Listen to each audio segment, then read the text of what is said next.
So I have a question for you. Do you dream in black and white or do you dream in color? And when I think of black and white, I think of the old, black and white movies, Abbott and Costello and Holiday Inn, White Christmas, before they were digitally remastered and color added. If you don't know what Holiday Inn is, it is, I think it came out before White Christmas, I think. There's something weird to it, but whatever. It's just as good as White Christmas. It's called Holiday Inn. And my daughters and I would watch it, and when it came out in color, we were so excited because we actually got to see what color her dress was. I think it's the Valentine's Day one. I wanted to see what color it was. And I'm not going to ruin it for you. You have to go watch it yourself. But yeah, I love old movies. But I've talked to people who are like, I dream in color. Like 95% of the time, when I wake up, my dreams are in color. I don't know the ones that are in black and white. I can't think of any right now. But do you dream in color or do you dream in black and white? And why do some people dream in color and some people in black and white? And why do some people remember their dreams fairly well and some people don't remember that they dreamed at all? Is it something with brain function? Does it depend on what side of the brain you use more? Or, like they'll say you're a right side brain person or a left side brain person.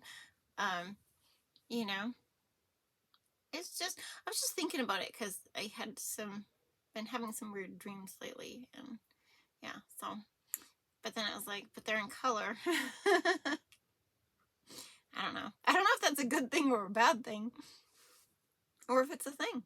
It's just a thing. Yeah. Ooh, it's so bright. I'm still cleaning, guys. Yeah, I was hoping to have a new setup for year 2, but yeah, at the rate it's going, it might be year 3 by then. Hey, I'm doing good. Like, there's progress. There's huge progress. It's just, it's not there yet. As you can tell, it's not there yet. Yeah, I got soaps all over. Yeah, I was rearranging soaps and yeah. Crazy. But yeah, that was my question. I don't know why. I've never researched it or anything. I've never really asked my kids that question if they dream in color. That would be interesting to see which ones do and which ones don't, and which ones do and which ones don't, I should start a poll. Do you dream in color? Do you not? Tell me what your activities, what type of person are you? Like, what does it entail? What is it all, It sounds interesting to me, Yeah. But anyway, today we are doing a Rebatch soap.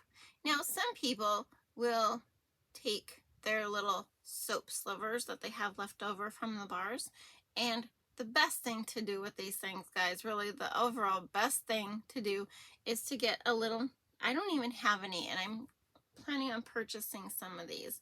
They're little net bags, okay, like a little net bag. You could use a sock. You could use some pantyhose, whatever. Spare socks work great. They just don't dry out as well. But, and you put your little slivers in there, okay? Now you can use it as that, or you can wait and save them up and then squish them into a ball, so you have this solid piece of soap. I just was thinking about that because my son has his bar of soap, but then he's got all these little pieces of his soap from before right there, and I'm like, get him one of those. But, so Rebatch soap, that's not quite what I'm talking about. It's when you take a bar or shavings. Some people save their shavings and they donate it to this organization. I'd have to look it up. And they rebatch the soap and use it for, I don't know if it's for homeless people or charity or something. They do something really cool with it. I don't have enough shavings because I don't bevel my soaps and, you know, all those things. So I don't have a lot of shavings. It's just the little pieces here and there that I collect and finally have enough pieces to do something with. But that's not what we're doing this time. That's for next time. This time, we're actually taking a bar that I hate. I hate the shave bars. The color is weird. The smell, I like the scent, but it's faded. It's really faded, which I'm really disappointed with. But it's not from one of my favorite companies, so that's okay. It's so stupid, but isn't it? But yeah, so we're going to rebatch that along with some shave soaps that I had from way back that I just don't like. They're just crude. They're just, you know. So we're rebatching soaps that are totally okay. They're just not okay. And that's what we're rebatching today. Now, rebatched. Now, technically, I want to tell you this before, in case I forget on the next video when we rebatch the soap shavings or the pieces. Soap does not have to be labeled. I don't have to label my soaps, okay? If soap is made with fats, oils, the lye, okay, and whatever additives, colors, scent, botanicals, okay, as long as it fits into that little category, it does not have to be labeled, okay? So, technically, I wouldn't have to relabel anything, but now my shave soaps, I have specific ingredients in there, so I will relabel them as to what is in them. And there's different ways to rebatch. We'll get into that. I just want you to know that because I'm afraid I'm going to forget on the next time I rebatch to tell you that information and why I can sell rebatched soap that's not labeled. These will be labeled specifically. The next set will not be because I don't know what's all in them. It's everything you can put into a soap. It's almond oil. It's Tessa Silk. It's, I'm trying to think of some hot things, but I can't. It's anything you can put into a soap and still be called a soap, okay? Got it? Great. So today we are rebatching shave soaps, and I think that's all I'm going to tell you right now. 3 things. Dream big. Dream big. Dream in color. Dream in black and white. No. Dream big. Be true to you. You are worth it. And I'm Tonya from Tonya's Witchy Kitchen. And let's go check out these rebatched soaps. Okay, so the first thing is to cut the soap. Some people will take it and take a cheese grater to it. It's got a melt down, and the cheese grater makes it go a little faster. So I can't remember how many bars I had, but I cut them up into pieces, see, about that size. And then I had my other essential oil shave bars that I just wanted to get rid of, and I cut those up into pieces. My husband thought I was making ham and potatoes. I kid you not. The next step is you either choose oil or water. There's a reason to use oil. When I rebatch, I always use water. And depending on how much water you put in there, that depends on how long of a cure you're going to need, because this is soap that's done, cured out. It's quite old. So I added about 6 ounces of water to it overall. I added 2 ounces, and then I would mix it as it heated up, and 2 ounces, mix. And you can add as much water as you want. You know, that is your prerogative here. And then just to help things along, I took my hand mixer to it. This does work really, really well overall too. And you just keep melting it. It's a process.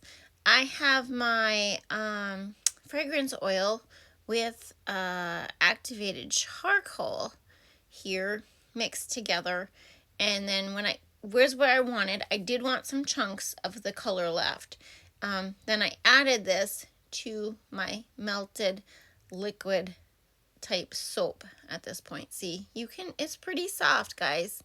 It's pretty soft. It takes a little bit. Don't rush it. Don't be impatient. Just keep checking and, you know, mixing it, you know. Definitely could have had more activated charcoal in here. What did I have? I had about 32 ounces of soap, and I added 6 ounces of water, and I had 1 tablespoon of activated charcoal. So see, I definitely could have used 2, but that was okay. It's okay. It's gonna make a great shave bar. Like, it was a great shave bar before. It just was kind of ishy. And that's one reason to rebatch. You can rebatch because you don't like the color of the soap. That's why I'm rebatching here. And I used the column mold and I packed it full solid as can be. Full solid. The top was hard. Okay, the top was hard. It sat overnight with a saran wrap on top of it. The one thing about rebatch soap is going to look more on the side of a hot process soap. Okay, it's going to look more on the hot process side. So this was super soft, and as you can see, super holy on the outside. Very, very soft.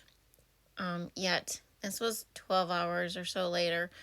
And so I decided I was going to fill in most of those spots with pieces. There was stuff on the mold because I had tried to tap it down, and I don't know where that video footage went. But, tried to tap it down and it didn't work. But yeah, so my thing was I was going to fill in those holes because it's so much easier to do before you cut the soap. Okay, so you can rebatch with oil or water. If it's lye heavy, okay, you can fix that. Just take it back to the slow cooker, crock pot, and add more oils. Okay, if it's oil heavy, like it's greasy and it's seeping and all that stuff, it might be it doesn't have enough lye and you have too much oils. You can rebatch that crock pot style and add a tish more lye, but rework your formula. Go back and rework your formula. Make sure you did it correct the first time. Okay, lots of options here. So yeah, but I did water because it's a great bar to begin with. It was just kind of ishy looking. I wasn't happy with it. Okay, I wasn't happy with it. It's hard to sell things when you're not happy with them, even though they work great. They work great. This bubbles, like, I love the bubbles of these. They're just nice and tight, and they froth to high heaven. Take them in a little shave dish and, you know, or a loofah. Yeah, they're just amazing. Absolutely amazing. And these, see? So I left some of the soap as chunky, so I get little white pieces and the rose-colored pieces and the green pieces in there. So it's not just a plain black bar, even though there's nothing wrong with a plain black bar, you guys. There's some beautiful black bars out there. And okay, so I don't think there's a lot of activated charcoal. I don't think you'll get black bubbles. You could from it, but I don't think you will. Not 100% positive, but it's a possibility, you know. It's you never know with that activated charcoal. Yeah, these are so soft, but that's all there is to rebatching. Figure out why you're rebatching it, okay? Like I said, if you just don't like it, if it's lye heavy, oil heavy, if it's just scraps and shavings, which we'll go over next time, figure out why you want to rebatch it, and then that leads you to how you want to rebatch it. And if you're doing, we'll talk about that with the scraps and shavings, scenting and soaping and all that stuff. And a lot of calculators a lot of companies have the rebatch soap. So if you're rebatching and you want to know how much fragrance to use, a lot of them have that built into their calculators on the website. Yeah, so you can figure out how much you need to use. I might give that little bar. That might be a sample bar. That is a sample bar. What am I saying? It's a sample bar. And there you have it, rebatching the shave soaps. I hope you had a good time. Thank you for stopping by. I will see you next time. Bye-bye.